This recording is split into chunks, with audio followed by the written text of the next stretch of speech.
BJP अध्यक्ष अमित शाह ने लखनऊ में बीबीडी में यूपी के मन की बात कही। इस मौके पर उन्होंने कहा कि विकास की राह पर चलने के लिए यूपी को बीजेपी की जरूरत है। अमित शाह ने सपा के सियासी कुनबे पर करारा प्रहार करते हुए कहा कि बीजेपी जातिवाद और परिवारवाद की राजनीति नहीं करती, बल्कि प्रदर्शन की राजनीति करती है। शाह ने युवाओं के रोजगार पर जोर देते हुए कहा कि अब वक्त आ गया है कि जब युवा जातिवाद पार्टियों से हटकर अपना मत तय करें। बीजेपी सांसद साक्षी महाराज का कहना है कि नोटबंदी पर पीएम के फैसले का पूरा देश समर्थन कर रहा है और देश की जनता इस फैसले से खुश है। उन्होंने कहा कि अगर कोई पत्रकार गांव वालों से नोटबंदी पर राय लेने जाता है तो वो खिसियाकर या पिटकर वापस लौट रहा है। साक्षी ने ममता बनर्जी और अरविंद केजरीवाल पर निशाना साधते हुए कहा कि ये लोगों को भड़का रहे हैं, लेकिन जनता इनके बहकावे में नहीं आ रही।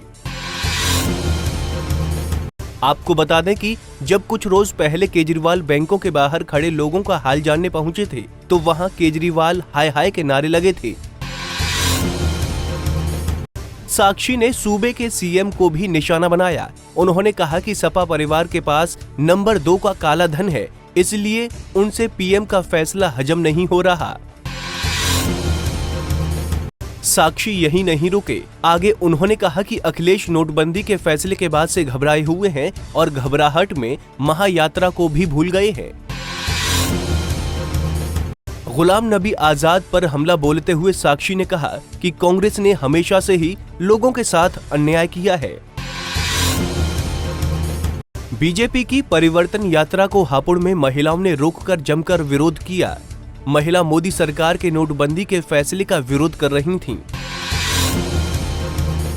एआईएमआईएम चीफ असदुद्दीन ओवैसी ने अलीगढ़ से आने वाले विधानसभा चुनाव के लिए हुंकार भरी। उन्होंने केंद्र और राज्य सरकार पर जमकर निशाना साधा।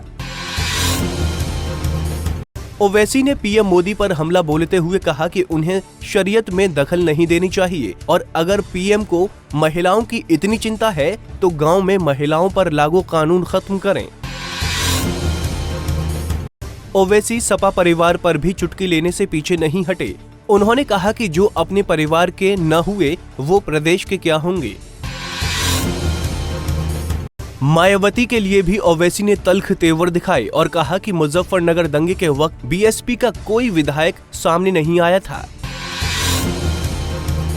यूपी में आज से डायल 100 सेवा की शुरुआत हुई। सीएम ने आज इसका उद्घाटन किया। आपको बता दें कि इस सेवा के जरिए एक कॉल में पुलिस घटनास्थल पर 20 मिनट में पहुंचेगी। मथुरा के गोवर्धन इलाके के अन्यौर गांव में गिरिराज तलहटी में उस वक्त अफरा तफरी मच गई जब एनजीटी के आदेश पर वन विभाग अवैध अतिक्रमण हटाने पहुंची। यहां गांव वालों ने पुलिस पर पथराव कर दिया।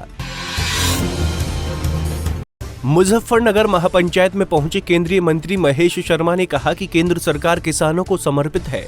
कार्यक्रम में भाकियू नेता ने उन्हें पीएम के नाम पर ज्ञापन भी सौंपा। केंद्र सरकार के नोटबंदी के फैसले के बाद से मथुरा जिला प्रशासन भी सतर्क हो गया है।